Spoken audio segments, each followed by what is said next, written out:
Bon, c'était trop long et trop hors sujet de faire ça au milieu de la vidéo Dark Souls, alors bienvenue pour la vidéo bonus sur Dark Souls 2.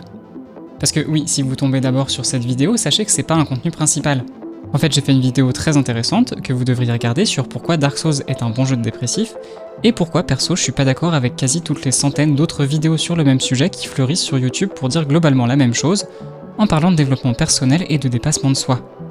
Bref, on y parle de Dark Souls, en s'arrêtant pas mal sur le deuxième volet, de comment la saga a entre autres plein de références bouddhistes qui sont un peu oubliées par les analyses occidentales, et comment tout le scénario s'articule pour nous faire un peu de bien quand on a envie de crevax.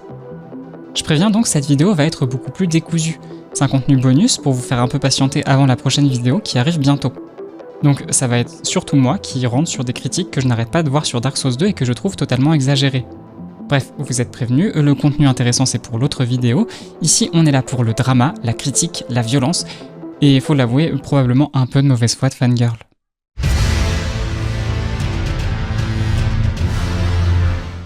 En tout cas, je ne vais pas reparler du contexte de production de Dark Souls 2 en détail ici. Il faut juste se rappeler que ça a été un enfer pour le développeur pour plein de raisons et que, en gros, au milieu du développement, les équipes ont dû reprendre tout ce qui avait déjà été fait et le remixer complètement pour faire un jeu totalement différent de ce qui était prévu au début du développement. D'où un jeu pas bien fini, qui ne tient pas les promesses faites dans la presse, avec un aspect patchwork qui transpire pas mal quand on y joue. Et aujourd'hui, les gens s'en servent de punching ball au point parfois de recommander aux joueurs de carrément skip le jeu pour passer de Dark Souls 1 à Dark Souls 3 directement. Voilà, en gros. Alors au-delà des promesses non tenues à l'époque, qu'est-ce qui dérange les joueurs aujourd'hui au point d'en faire à ce point-là le mouton noir de la série? Alors j'ai joué uniquement à la version Scholar of the First Sin du jeu, c'est-à-dire la version mise à jour incluant les 3 DLC sortis sur PC et 8ème génération de console. Elle repense aussi quelques placements d'ennemis, et est donc souvent vue comme une version plus difficile entre guillemets du jeu Vanilla par pas mal de gens, donc mon opinion est à prendre avec des pincettes. Mais bon, aujourd'hui c'est cette version qui est poussée par le studio et son éditeur comme la version normale du jeu, et c'est de toute façon la seule version disponible sur la 8ème génération de console. Ah oui, toutes ces contraintes pour sortir le jeu sur 7ème gen pendant le développement pour ça au final, c'est un peu dommage. Alors en fait, je suis l'unique obro du futur de votre passé, et je viens pour vous apporter une petite précision. En fait, il existe techniquement bien une version Scholar of the First Sin pour PS3 et Xbox 360, mais pas vraiment. Sur ces deux consoles, la version Scholar of the First Sin est en fait identique à la version Vanilla.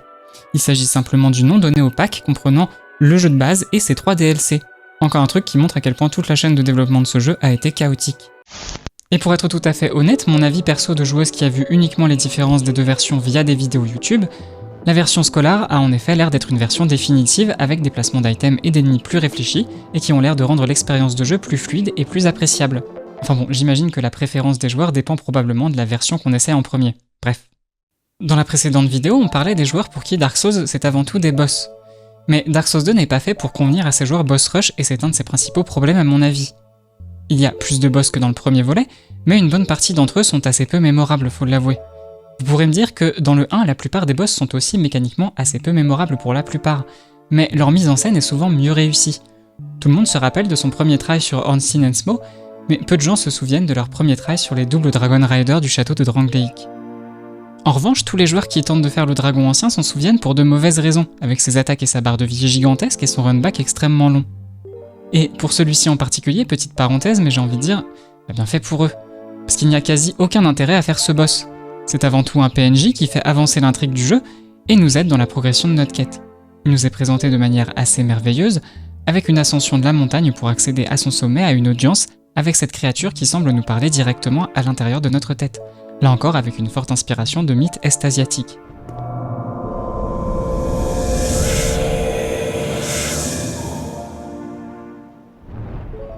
Absolument rien ne nous pousse à l'attaquer, et la récompense pour le vaincre est certes potentiellement utile pour vaincre un autre boss, mais absolument pas nécessaire, et le vaincre ne nous donne aucune récompense unique ni achievement qui justifierait les volontés complétionnistes masochistes de certains.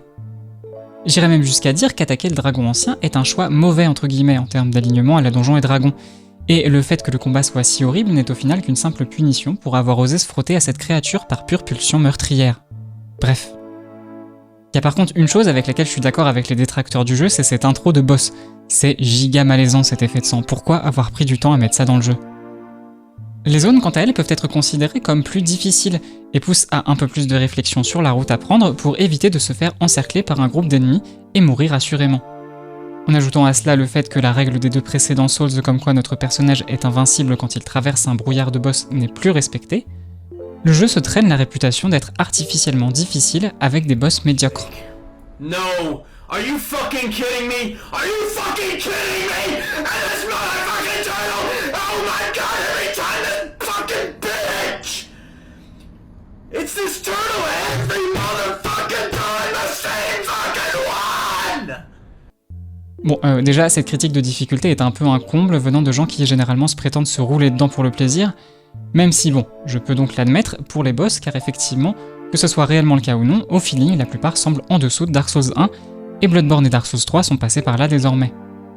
Mais pour la difficulté, j'ai juste envie de dire, est-ce qu'il y choue en fait? Le design de Dark Souls 2 pousse à beaucoup plus de prudence. Contrairement à Dark Souls 1 et 3, il est beaucoup plus difficile de courir jusqu'au boss en skippant quasi tous les mobs. Pas seulement à cause de l'absence d'invincibilité sur le brouillard de boss donc, mais aussi par le placement des mobs. Plus encore que pour Dark Souls 1, le jeu exige du joueur d'être alerte sur son environnement pour ne pas se faire encercler, ne pas paniquer dans des tonneaux explosifs, ne pas esquiver trop en avant pour aggro un autre groupe de mobs. Tout pousse à la patience, la prudence et la réflexion avant de s'engager dans un combat, qui semble déjà bien trop pour un joueur de Souls moyen. D'autant que quand on regarde les images de gameplay des joueurs qui donnent ces critiques de difficulté artificielle, ils sont souvent au sein de la compagnie des champions. Un serment que peut prêter notre personnage qui augmente les dégâts des ennemis de 33% et diminue les dégâts que l'on inflige de 20%. En gros, c'est effectivement un mode artificiellement difficile pour les joueurs qui veulent plus de challenge, dans laquelle on ne peut normalement pas s'engager sans faire exprès, puisque le jeu ne nous demande pas moins de 3 fois si on est bien sûr de vouloir s'engager sur ce chemin plus difficile. Je reviens pour ajouter vite fait 2 ou 3 trucs sur les zones multijoueurs. Parce que oui, si vous ne le saviez pas, il existe dans chaque DLC de Dark Souls 2 une zone qui a été designée pour être jouée en coop. Encore une mécanique expérimentale pour essayer de pousser un peu plus loin l'aspect collaboratif si cher à la série. Outre ce qu'on disait dans la vidéo principale, il n'y a qu'à voir le succès des modes seamless coop sur Elden Ring et maintenant Dark Souls. Et on pourrait croire que ces zones coop ont du coup eu du succès? Eh ben non, car il faut croire que la majorité des Souls Bros n'ont pas d'amis, ou alors refusent catégoriquement de faire des boss à plusieurs. Ces zones sont totalement optionnelles, elles n'ont aucun achievement lié et extrêmement peu de loot unique. En plus de ça, les développeurs avaient prévu la fin de vie coop du jeu et les gens sans amis en proposant plusieurs PNJ à invoquer au début de chacune de ces zones. Ça n'empêche pas pour autant les joueurs d'y aller seuls, pour faire un boss généralement très désagréable à faire en solo, et cracher sur une zone qui ne se plie pas à leur volonté. Pourtant là encore, y a de l'idée. Bon ok, la zone du premier DLC est assez faiblarde, on a juste plein de mobs qui pétrifient, et un boss simulation de PVP pas très intéressant. Mais celle du deuxième DLC l'est déjà un peu plus. Le boss est certes simplement un reskin, mais la zone propose 2 chemins parallèles que peuvent prendre les membres du groupe pour gérer au mieux les mobs présents sur différents niveaux. La dernière zone est souvent considérée comme la pire, alors que je l'adore. Je suis probablement pas très objectif parce que j'adore les niveaux enneigés dans les jeux vidéo de manière générale, mais celle-ci m'a marqué dès ma première run par son aspect survie. La zone est immense et désertique, avec seulement quelques ruines qui ponctuent le chemin vers le boss, et un blizzard intense se lève régulièrement, aveuglant le joueur, et faisant pop des sortes de rennes magiques avec des attaques très énervées. Mais mon avis de fangirl, c'est que les joueurs qui ragent sur cette zone refusent cette proposition de survie dans le blizzard, et donc la rendent encore plus difficile, en chouinant qu'on ne voit rien et que donc c'est mal fait.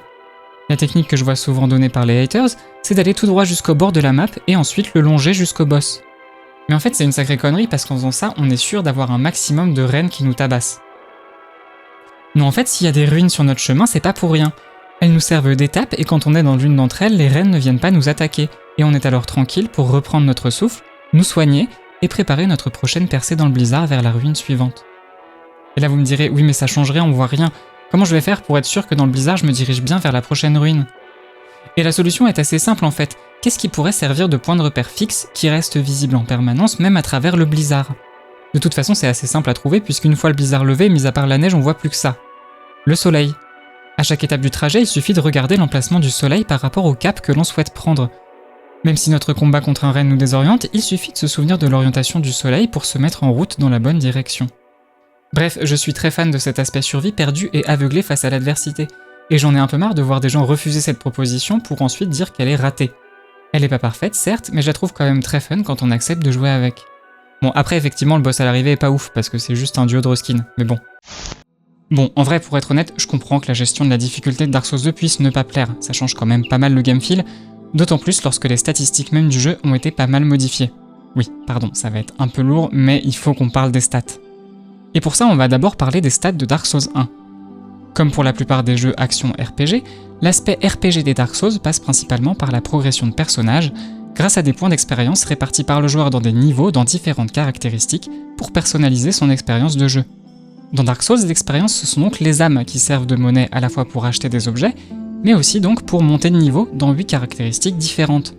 La vitalité qui sert à augmenter le nombre maximum de points de vie du personnage, l'endurance qui sert à augmenter notre nombre maximum de points d'endurance et le poids maximum que l'on peut porter, la force et la dextérité qui augmentent l'efficacité des attaques physiques, l'intelligence et la foi qui permettent d'augmenter l'efficacité des sorts, la volonté qui sert à augmenter le nombre maximum de sorts qu'on peut lancer, et la résistance qui ne sert à rien. Bon, en vrai, elle sert à améliorer certaines résistances, mais dans les faits, la stat est mal équilibrée et est donc effectivement inutile. Ces caractéristiques sont simples, globalement bien expliquées in-game, sauf la résistance j'imagine, et sont encore plus facilement compréhensibles par des joueurs qui ont déjà une expérience précédente avec d'autres jeux de rôle, ou même avec Demon's Souls sorti précédemment. Puisque c'est important pour la suite, expliquons aussi comment fonctionne l'esquive dans Dark Souls 1, puisque ce système est globalement le même avant et après dans la saga. Dans Dark Souls, mis à part bloquer avec le bouclier, notre personnage peut faire une roulade pour esquiver les coups. En échange d'un certain nombre de points d'endurance, notre personnage roulera dans une direction et aura des Invincibility Frames, un certain nombre d'images pendant lesquelles il sera invincible aux attaques qui étaient censées le toucher. Contrairement à ce qui est souvent avancé, dans Dark Souls, les roulades ont globalement le même nombre de frames d'invincibilité pour une durée de 36 centièmes de seconde. Cependant, on doit ajouter à cette durée le reste de l'animation de roulade, pendant laquelle notre personnage est vulnérable, voire subit plus de dégâts. Et cette durée dépend du poids porté par notre personnage. Plus notre personnage est lourd, plus la roulade est longue et donc plus longtemps il est vulnérable. On passe alors à 70 centièmes pour la roulade la plus courte et 1 seconde et 60 centièmes pour la roulade la plus longue. Et 1 seconde face à un boss qui vous tabasse, ça fait beaucoup. Voilà, pardon, c'était un peu lourd, mais nécessaire pour poser le décor pour parler des stats de Dark Souls 2 et la gestion des roulades qui en découlent, qui, sont sujets à débat disons. Dark Souls 2 de son côté a 9 caractéristiques différentes. Le jeu reprend de Dark Souls 1 la vitalité, l'endurance, la force, la dextérité, l'intelligence, la foi et la volonté renommée en mémoire. La résistance inutile de Dark Souls 1 a disparu, mais à la place Dark Souls 2 crée 2 nouvelles caractéristiques très importantes que sont la vigueur et l'adaptabilité. Globalement, les anciennes stats récupérées de Dark Souls 1 fonctionnent de la même manière, mis à part l'endurance, qui cette fois ne régit plus que le nombre de points d'endurance et rien d'autre. La vigueur et l'adaptabilité de leur côté régissent en gros la manière dont vous souhaitez gérer la défense de votre personnage. Et l'adaptabilité, c'est compliqué. Et en vrai, je peux pas vraiment en vouloir aux gens qui ne la comprennent pas sans backseat, car il faut dire qu'elle est très mal expliquée in-game. Augmente divers attributs pour s'assurer de sa survie, augmente l'agilité et de multiples résistances. Vu comme ça, un joueur de Dark Souls 1 aurait tendance à y voir la même chose que la résistance donc de Dark Souls 1, soit une caractéristique inutile. D'autant qu'elle en partage l'icône et une partie des attributs. Sauf que l'adaptabilité, comme sa description l'indique, augmente une caractéristique secondaire appelée agilité, dont la description indique cette fois-ci, améliore notamment la vitesse de l'évitement.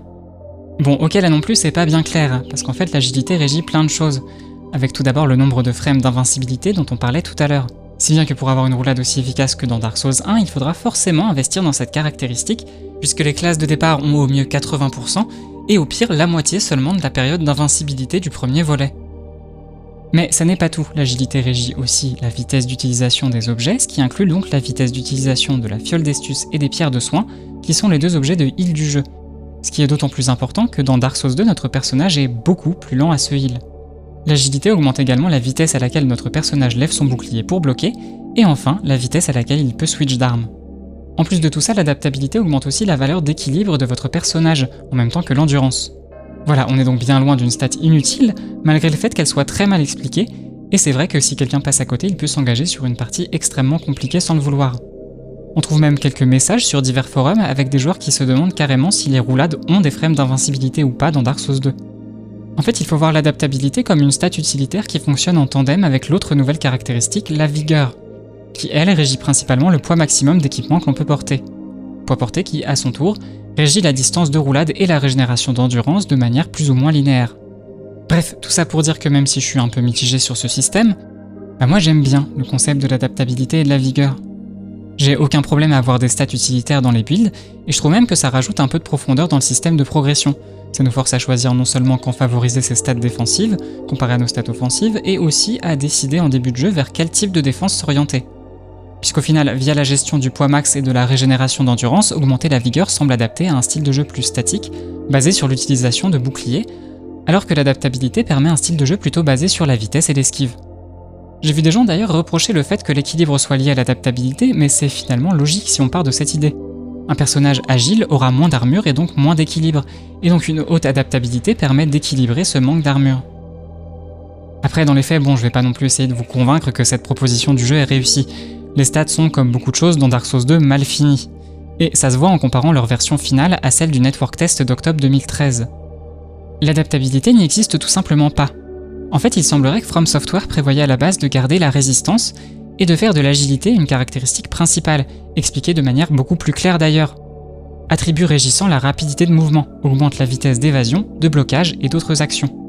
Excite donc la confusion avec la résistance, et les sous-caractéristiques liées à l'agilité, elles aussi disparues de la version finale, étaient finalement beaucoup plus claires. On a tout d'abord l'évasion, représentée de manière explicite dans son icône par un personnage qui fait une roulade, et associée au texte la capacité d'éviter adroitement les attaques. On a ensuite la vitesse d'action, soit la capacité de rapidement lever un bouclier, utiliser un item, etc. Et enfin, on a quelque chose qui a totalement disparu du jeu, probablement au grand désespoir de tous les joueurs qui ont souffert de la hitbox désastreuse des mimiques, celle de désamorçage de pièges décrite comme la capacité de désamorcer les pièges sur des objets comme les coffres. Et ça me dégoûte un peu, j'avoue. Parce qu'au final, j'aurais aimé que l'équipe puisse mieux travailler cette voie qui avait l'air de rajouter pas mal de complexité, tant sur la nouvelle gestion de la défense que sur toutes les nouvelles fonctionnalités de jeu que l'agilité du Network Test sous-entendait et qui auraient rendu l'exploration et la progression vraiment fun. Une adaptabilité et une vigueur bien finies, ça n'aurait pas forcément plu à tout le monde, Je pense même sincèrement que ses plus grands détracteurs n'auraient pas aimé une mécanique expérimentale dans la série quel que soit son degré de finition, mais au moins le studio n'aurait pas fermé totalement cette voie pour les jeux suivants. Parce qu'en vrai, quand les gens disent que rien ne reste de cette expérimentation, c'est pas totalement vrai. Il y a au moins une chose qui a été gardée par From Software, c'est la vigueur dans Dark Souls 3, qui continue de gérer le poids d'équipement, qui à son tour gère la distance de roll. De manière beaucoup moins drastique, certes, mais sur le papier, l'idée reste la même. Bon, c'était un peu lourd de parler des stats, mais ça nous permet de tranquillement parler de l'autre gros problème du jeu, le problème des hitbox. Qui n'existe pas, contrairement à ce que disent les rageux. Enfin si, mis à part le mimique et probablement 2 ou 3 hitbox comme dans tous les jeux From Software en vrai. Mais bon, ça serait malhonnête de juste dire ça. En fait, Dark Souls 2 n'a pas vraiment un problème de hitbox, il a un problème d'animation. Comme pas mal de choses dans le jeu, les animations sont mal finies. Vous pouvez le voir facilement quand vous combattez un ennemi, que vous essayez de tourner autour de lui pour éviter une attaque et qu'il pivote sur le sol comme sur des roulettes pour vous suivre pendant son animation d'attaque. Alors c'est un problème qui est globalement présent dans tous les jeux From Software, mais qui est exacerbé dans Dark Souls 2. Si on ajoute à ça le fait qu'en général les joueurs ne savent pas comment fonctionne l'esquive dans le jeu, ou alors le savent mais ont forcément assez peu d'adaptabilité en début de jeu, on voit des tonnes et des tonnes de vidéos se plaignant de se prendre cette attaque en particulier d'un des premiers boss du jeu, le poursuivant, alors que c'est vraiment trop injuste, ils avaient esquivé. Alors non, en fait, vous avez pas esquivé. Et je vais passer pour une folle en disant ça, mais j'assume d'être la folle de Majula. Je vais vous montrer ça au ralenti. On voit donc le boss préparer son attaque, pivoter sur ses roulettes, le joueur rouler trop tôt, le boss attaque avec son épée qui touche les pieds du joueur pendant la fin de son animation de roulade au moment où il est vulnérable. Le joueur passe alors sur son animation de réaction au coup, et se fait alors téléporter dans l'épée pour que les deux animations coïncident bien. Quand on regarde précisément les hitbox de Dark Souls 2, on voit souvent qu'elles sont assez précises, moins larges même que la plupart de celles de Dark Souls 3. Celle du poursuivant, qui est comme on l'a dit souvent pointée comme exemple, est en fait plutôt bien calée sur son épée, et facilement esquivable avec quelques petits pas à droite. Le problème, ça n'est donc pas les hitbox. Le problème, c'est bien la faible adaptabilité et les queues d'animation qui provoquent un léger délai sur l'animation de grab qui donne cette impression. Alors bon, certes, c'est pas vraiment mieux, mais c'est à mon avis important d'être précis dans ces critiques du jeu, déjà pour ne pas passer pour un idiot en diffusant de mauvaises informations, et pour mieux, disons, apprivoiser le jeu pour passer un bon moment malgré tout. Mais apprivoiser le jeu, ça suppose aussi d'accepter sa proposition, et ça semble très compliqué pour certains. On ne reparlera pas de scénario ici, mais je suis d'accord que celui de Dark Souls 2 est un peu différent de celui des deux autres. Notamment parce que, comme on l'a dit dans l'autre vidéo, même si les thèmes du jeu sont déjà mis en place dans le premier volet, ici ils sont exploités de manière beaucoup plus personnelle, ce qui lui donne un ton bien différent. Et je suis d'accord aussi pour dire qu'effectivement les descriptions d'items sont pour beaucoup légèrement plus floues que dans Dark Souls 1 aussi, avec des éléments de lore qui ne sont jamais exploités et semblent être là juste pour faire du remplissage. Des choses qui, soyons clairs, sont là aussi dans les autres Souls, mais qui sont ici suffisamment plus prononcées pour que les joueurs s'en rendent plus compte. Et contrairement à ce que peuvent dire pas mal de reviewers, je pense pas que ça soit lié à l'absence d'Hidetaka Miyazaki à la production de ce jeu. Faudrait quand même rappeler que même si Miyazaki est une figure importante de la série, un jeu se construit en équipe, avec de nombreux employés, et que les réussites comme les échecs de ces jeux ne sont pas liés uniquement à lui. Bon, sauf les pieds des PNJ féminins, j'imagine. C'est d'ailleurs du coup assez insultant, à la fois pour les autoristes de fanfiction et des équipes de Dark Souls 2, de traiter l'écriture du jeu de fanfiction. Non, je pense encore une fois que c'est lié au développement chaotique et l'absence de temps pour remplir tous ces textes. On voit vite quels sont ceux qui ont été priorisés parce que liés directement au scénario du jeu, et lesquels sont là pour le remplissage. Et en vrai, c'est une critique tout à fait légitime qu'on peut faire au jeu. Cependant, je dirais deux choses. La première, c'est qu'on en fait trop avec le lore des jeux FromSoft. On en fait un élément du jeu à part entière au même niveau que le gameplay et la narration, en oubliant totalement qu'il est là soit pour expliquer le gameplay dans la digeste du jeu, soit pour appuyer la narration. Le lore n'a aucun intérêt en lui-même, c'est juste du world building, c'est à mettre au même niveau que tous les autres éléments de contexte dans les œuvres de fiction, qui les rendent vivantes et crédibles. En plus de ça, le rédacteur de ces descriptions d'items dans les sauces n'a jamais été présenté ni comme une unique personne, ni comme quelqu'un d'omniscient. Il lui arrive souvent de prendre parti, de rester parfois très évasif, voire de donner des on-dit ou de fausses informations. Bref, j'en ai un peu assez du coup, même si je trouve ça un peu ironique, des gens qui se construisent une personnalité sur l'accumulation encyclopédique de lore pour ensuite faire du gatekeeping sur ce qui est valable ou non. La deuxième, c'est qu'en vrai, on s'en fout que plein de trucs ne soient pas clairs dans le lore de Dark Souls. En vrai, le jeu, dès le départ, a une ambiance très onirique, et le scénario sous-entend qu'en tant que victime de la malédiction, le PJ perd un peu la boule. Même si donc je pense pas que ça soit voulu pour le lore du jeu, mais plus une question de temps, ça fonctionne très bien avec le scénario de Dark Souls 2. Et pardon, mais cette excuse fonctionne aussi très bien pour le world design du jeu. Je fais pas de comparaison là encore avec Dark Souls 3 parce que j'ai jamais bien compris comment le world design du 3 et son enchaînement de couloirs pour aller à une salle de boss pouvaient être considérés comme objectivement supérieurs au 2. Mais bon, c'est vrai que comparé au niveau interconnecté de Dark Souls 1, Dark Souls 2 est plus décevant. Ça a déjà été présenté par beaucoup de gens, alors que le world design du 1 est globalement très vertical, avec tout un tas de chemins de progression qui finissent souvent par revenir vers le hub du jeu qu'est le sanctuaire de Lich-Feu. Le world design de Dark Souls 2 fonctionne plus en étoile, de manière un peu plus similaire à ce que Dark Souls 1 propose dans sa deuxième moitié, avec un chemin qui part du hub pour aller vers le détenteur d'une âme majeure et qui n'est pas vraiment prévu pour être parcouru dans l'autre sens. Dans Dark Souls 2, c'est même souvent tout simplement impossible de refaire ce chemin en sens inverse. Mais je vous rappelle qu'il en va de même aussi pour la fin des trajets vers tous les détenteurs d'âmes majeures dans Dark Souls 1. Le saut de l'ange dans les abysses vers les 4 rois ne peut pas se faire en sens inverse. On accède également à la reine de Nito par un saut. Les sauts dans la descente à travers la caverne de cristal de Sith rendent impossible tout retour en arrière. Et le toboggan interminable vers la pure partie de plaisir qu'est Blade of Chaos est à sens unique. Bref, encore une fois, quand on loue le world design de Dark Souls 1, on oublie un peu sa seconde moitié, et si Dark Souls 2 n'a pas de première moitié impressionnante par son interconnectivité ou ses zones labyrinthiques, il n'a pas à rougir et propose des niveaux certes linéaires pour la plupart, mais agréables à parcourir. Les deux premiers niveaux possibles sont même excellents à mon avis.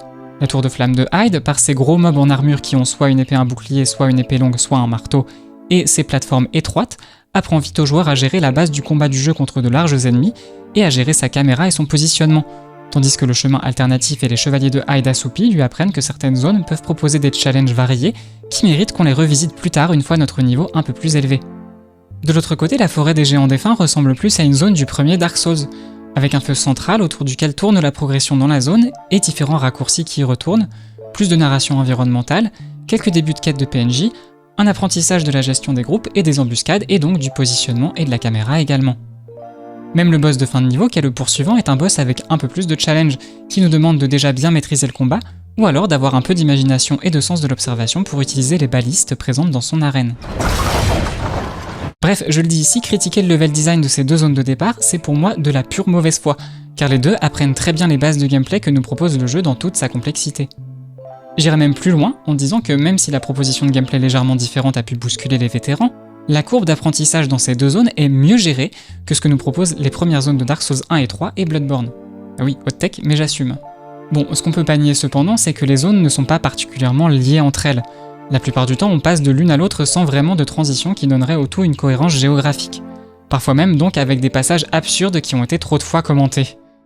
Oui, et toi là-bas, je sais à quoi tu penses, et tout le monde a déjà fait la blague des développeurs qui ont pris de la drogue, parce que l'ascenseur qui monte du sommet de l'aiguille de terre, qui est une tour, pour arriver au bord d'une étendue de lave au pied d'un château dans la forteresse de fer, ça n'a aucun sens. C'est bon, on a compris. On peut passer à autre chose maintenant ? Mais donc, répondez-moi que c'est de la mauvaise foi si vous voulez, mais en vrai, on s'en fout. En vrai, je veux bien que ça soit un peu différent de l'apparente cohérence géographique de Dark Souls 1, mais contrairement à ce que peuvent penser les gens qui représentent l'intersection entre les fans de Souls et de The Great Review dans un diagramme de Venn, il y a toujours eu des incohérences dans les univers de jeux FromSoft. C'est pas grave. La citation de Solaire dans Dark Souls, le cours du temps lui-même semble altéré, est utilisée pour justifier tout et n'importe quoi dans les théories de lore depuis la sortie du jeu dès que quelque chose n'est pas logique. Mais pourquoi justifier ces points? Est-ce qu'on a vraiment besoin de réalisme total dans un monde de contes de fées? Et j'irais même plus loin, alors que notre personnage est maudit et perd un peu la boule, est-ce que ça peut pas même servir au scénario d'avoir ces ellipses pendant nos voyages et ces transitions impossibles? J'ai aussi vu de nombreuses personnes critiquer l'architecture totalement illogique du château noir de Drangleic, le comparant à Anor Londo. Mais justement, j'ai envie de dire, c'est le but. Le château noir est un parallèle sombre à Anor Londo. Là où la cité des dieux était logique et était faite pour être habitée, l'architecture tortueuse et dérangeante à la limite du liminal space du château noir retransmet bien l'influence de Nashandra sur le royaume. Bon, après je pense pas que tous ces détails soient forcément voulus, hein, mais on en fait beaucoup trop sur l'interconnectivité des Souls, qui en plus, comme on le rappelait, ne vaut que pour Dark Souls 1, et de manière plus générale sur ce genre de points dans les œuvres. C'est peut-être mon côté réac, mais c'est un peu dommage de ne plus pouvoir s'émerveiller devant des trucs impossibles dans un jeu vidéo, au lieu de demander une explication précise et scientifique du pourquoi du comment. Bref, tout ça, ça nous dit quoi au final? Oui, Dark Souls 2 est bourré de défauts, parce que son développement a été un enfer, mais ça n'est pas la purge que raconte sa légende. Malgré tous ses défauts, c'est un jeu que j'ai beaucoup apprécié, qui a sa place dans la série et qui raconte quelque chose d'intéressant et avec lequel on peut s'amuser. Et je ne peux que vous recommander de le tester pour vous faire votre propre avis, surtout si vous aimez les autres Souls, tout en sachant que sa proposition est un peu différente. Mais être une vraie fan de Souls, est-ce que c'est pas admettre que tous nos jeux préférés sont un peu finis à la pisse comme ça aussi? D'arrêter de colporter cette vision un peu réac, faut le dire, de jeux à l'ancienne, à la dure, alors que ce qu'on pointe parfois comme des features sont juste des défauts. On peut le reconnaître et ça n'empêche pas d'apprécier ces jeux et de penser que ça vaut le coup de les recommander aux autres. Tous les jeux n'ont pas besoin d'être des chefs-d'œuvre parfaits en tout point, de surpasser tout ce qui a été fait avant, de présenter des mécaniques révolutionnaires pour le genre. Le plus important, c'est ce que nous, de manière individuelle et collective, on en tire. Et les ratés d'un jeu en racontent parfois autant sur son contexte de développement et sur ce qu'il a essayé de transmettre que tout ce qu'il réussit à faire. Dark Souls 2 a plus de 10 ans maintenant, je pense que ni Bandai Namco ni From Software en ont quelque chose à faire de la vie des youtubeurs random sur le jeu et qui appellent à le boycotter ou non. Et en admettant moi-même ici pas mal des défauts du jeu, je suis pas sûr de vous avoir forcément convaincu d'y jouer non plus au final. La seule chose que j'aimerais vous convaincre à faire avec cette vidéo décousue, c'est de militer activement contre la critique à la CinemaSins. Arrêtez de chercher la petite bête, les faux raccords, les coquilles, et de les répéter à l'infini comme des mèmes. Ce genre de critique n'a aucun intérêt en plus d'être totalement dépolitisante. Pas la peine non plus de penser que la critique est trop compliquée pour vous, parce que quel que soit votre avis sur la richesse de votre culture ou sur votre intelligence, c'est juste faux. Testez des trucs, vibez avec les médias avec lesquels vous passez du temps, notez quand il y a quelque chose qui vous gêne, réfléchissez pourquoi, discutez-en avec vos potes. Je vous promets que ça créera des discussions bien plus intéressantes que de parler encore une fois du faux raccord ascenseur dans Dark Souls 2. Bon, je suis en train de terminer mon montage en pyjama et je voulais revenir rapidement en fin de vidéo pour vous remercier. Parce qu'en fait, vous êtes déjà plus de 10 000 à avoir vu ma petite vidéo sur Dark Souls, et c'est simplement 1000 fois plus que ce que je visais en la publiant. Je suis encore impressionné de l'accueil que vous lui avez réservé. Du coup, j'espère que cette vidéo bonus qui a mis beaucoup trop de temps à sortir vous a plu, et pourra vous faire patienter pendant que je prépare la suite. Alors le ton est plus détendu et légèrement différent de la vidéo principale, mais voyez vraiment ça comme du contenu bonus. Les prochains sujets ressembleront plus à la vidéo originale sur Dark Souls, en mieux j'espère. J'en profite d'ailleurs pour faire la pub pour mon Tipeee que vous pouvez retrouver en description. J'aimerais essayer de mettre un peu plus de budget pour mes prochaines vidéos, et je serais très heureuse si certains d'entre vous, ceux qui en ont les moyens, acceptaient de m'aider un peu de ce côté-là. Encore un grand merci à celles et ceux qui m'ont aidé à faire ces deux vidéos, soit en participant directement, soit en me supportant pendant que je me prenais la tête sur le montage, et merci enfin à vous tous donc, qui m'avez donné de votre temps en regardant ma vidéo ou en la partageant. Ça me fait extrêmement plaisir, d'autant plus que ce sujet de première vidéo était un peu niche, et avait déjà été fait plein de fois. Bon, certes pas sous cet angle, mais quand même. N'oubliez pas de me suivre sur les réseaux sociaux si vous voulez savoir où j'en suis dans mes projets entre deux shitposts, et sinon, à bientôt.